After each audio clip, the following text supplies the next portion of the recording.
κυνηγοί ναυαγίων, κύριε Τζαβελάκο. Γιάννης Τζαβελάκος μαζί μας, ο ιδιοκτήτης κέντρου καταδύσεων Key Divers. Καλή σας μέρα και καλή εβδομάδα. Προσπαθείτε...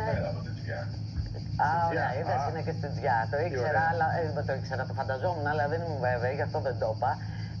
Προσπαθείτε κάποιοι έτσι πολύ έμπειροι δίτες με υψηλές τεχνικές γνώσεις να φέρετε στο φως τους θησαυρούς που κρύβουν οι βυθοί των ελληνικών θαλασσών. Στην Τζιά, με δική σας προσπάθεια, τα έχετε καταφέρει και έχετε ένα εξαιρετικό ενάλιο ιστορικό πάρκο. Θέλω να μας πείτε τι βλέπει κανείς σε αυτό το ενάλιο πάρκο στη Τζιά, γιατί διαβάζω για πολλά ναυάγια, όχι ένα.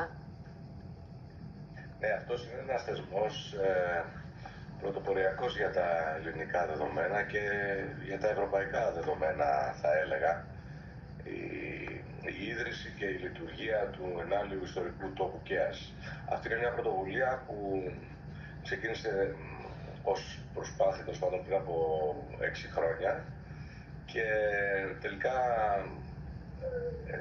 σαν Δήμος Κέας σε συνεργασία με το Υπουργείο Πολιτισμού, την Εφορία Εναλίων Αρχαιοτήτων, καταφέραμε και θεσμοθετήσαμε και ιδρύσαμε και λειτουργούμε αυτή τη στιγμή αυτό το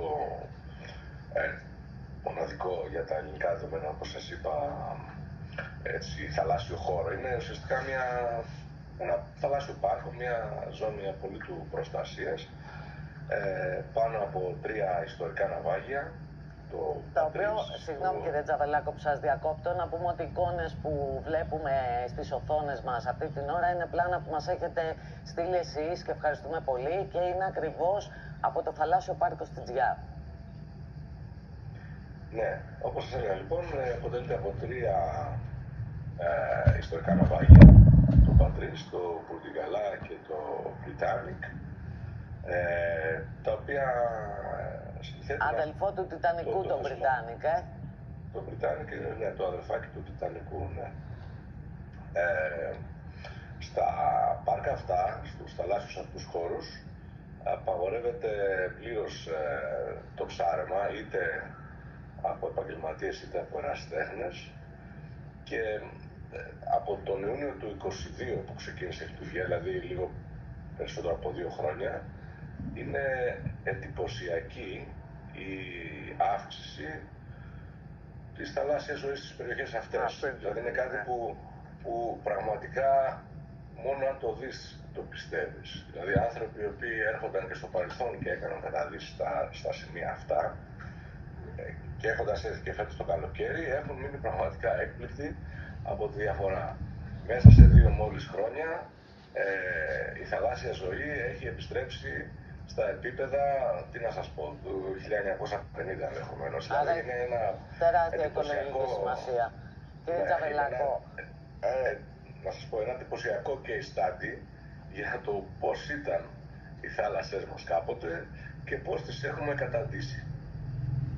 Πώς τις έχουμε καταντήσει? Αλλά εσείς τα βλέπετε, εδώ στο ρωτάω.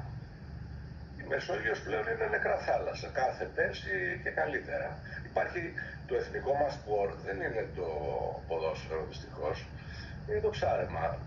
Δεν είπαμε να πάμε στα άκρα, έτσι, κανείς δεν θέλει να απαγορεύσει την αλία, αλλά πρέπει απλά να εφαρμοστούν οι νόμοι, έτσι, τίποτα περισσότερο.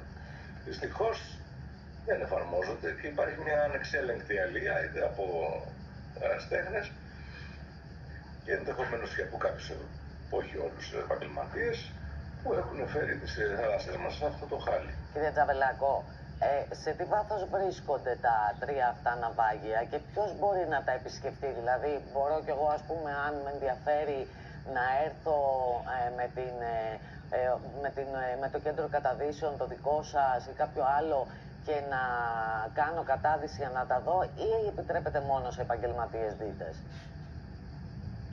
Όχι, οι άνθρωποι οι οποίοι δίνονται να καταδυθούν είναι δίτες από όλο τον κόσμο, υπό την προϋπόθεση ότι θα έχουν μια κατάλληλη καταδυτική πιστοποίηση, δηλαδή θα έχουν περάσει από την κατάλληλη, από την αντίστοιχη για το βάθος εκπαίδευση Και βέβαια εκτός από την εκπαίδευση θα πρέπει να έχουν και μια αντίστοιχη καταγεγραμμένη εμπειρία.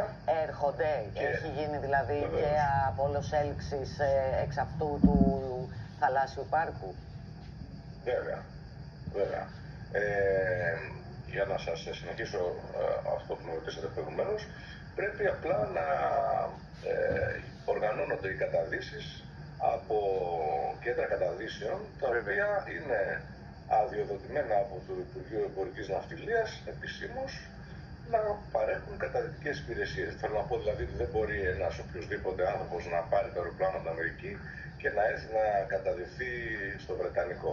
Θα πρέπει οι υπηρεσίες οι οποίες παρέχονται να είναι μέσα από ένα ελληνικό νόμιμο καταδυτικό κέντρο. Και αυτό θα σας εξηγήσω για ποιο λόγο συμβαίνει και πολύ σωστά συμβαίνει, διότι με βάση τη λογική του Υπουργείου Πολιτισμού, επειδή αυτά τα ναυάγια, όπως σας είπα, είναι ιστορικά μνημεία και είναι όντως ιστορικά μνημεία, δεν πρέπει να αφαιθούν ανεξέλεγκτα, διότι ενδέχεται να υπάρχει βιάτσικο. Να ρωτήσω κάτι τελευταίο.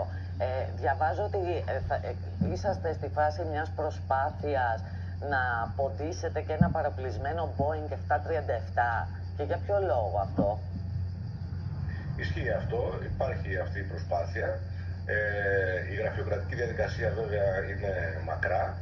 Η ιδέα είναι να δημιουργηθεί άλλος ένας χώρος απολύτου προστασίας γύρω από αυτό το ναυάγιο σε μικρό βάθος, προκειμένου να έχουμε ένα τεχνητό ύφαλο ο οποίος ουσιαστικά θα λειτουργήσει ως ένας πόλος περιβαλλοντολογικής εκπαίδευσης, κυρίως για παιδιά. Το ζήτημα με τα 3 ναυάγια του ενάλλειου ιστορικού τοπικού είναι ότι βρίσκονται σε σχετικά μεγάλα βάθη. Αυτό τι σημαίνει πρακτικά? Ότι άνθρωποι που έχουν μια στοιχειώδη καταδυτική εμπειρία, μικρή καταδυτική εμπειρία, παιδιά, νέοι κτλ. Που δεν μπορούν να τα επισκεφθούν δυστυχώς λόγω μη εμπειρίας, τέλος πάντων, έρχονται εδώ και μας ζητάνε να πάνε στα ναυάγια, αλλά δυστυχώς δεν μπορούμε να τους πάμε γιατί δεν έχουν δυνατότητα. Γι' αυτό λοιπόν θέλουμε να αποτίσουμε ένα ναυάγιο στα Ριχά και να δημιουργήσουμε ένα πρότυπο χώρο περιβαλλοντολογικής εκπαίδευσης για παιδιά. Έχουμε επιλέξει πολύ προσεκτικά ένα πολύ συγκεκριμένο χώρο, ο οποίος γειτνιάζει με λιβάδια Ποσειδονίας. Έχουμε κάνει ένα χώρο που να μην τα ακουμπάει μεν, αλλά να γειτνιάζει δε. Προκειμένου λοιπόν να δείξουμε στα παιδιά να είναι πιο προσβάσιμος ο χώρος.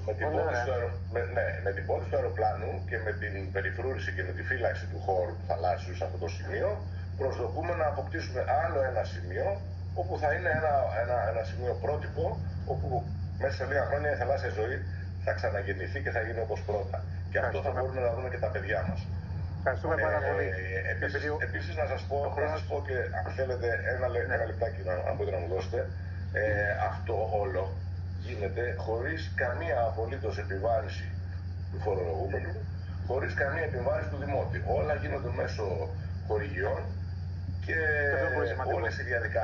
όλες οι διαδικασίες αφαίρεσης ενδυνάμει ρηπογόνων ουσιών από το αεροπλάνο είναι σε εξέλιξη. Δηλαδή όταν έρθει η ώρα και ποντιστεί, θα είναι βεβαιωμένα και πιστοποιημένα καθαρό από οποιαδήποτε ενδυνάμει ρηπογόνα. Ευχαριστούμε πάρα πολύ. Σημαντικό.